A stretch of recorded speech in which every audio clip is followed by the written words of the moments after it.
ఇప్పుడు ఈ చింతపండు ఉంది కదండి, ఈ చింతపండులో మనం వచ్చేసేసి కొంచెం శనగపిండి వేసుకుందాం.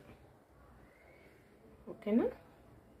అలాగే కొంచెం కారం వేసుకుందాం,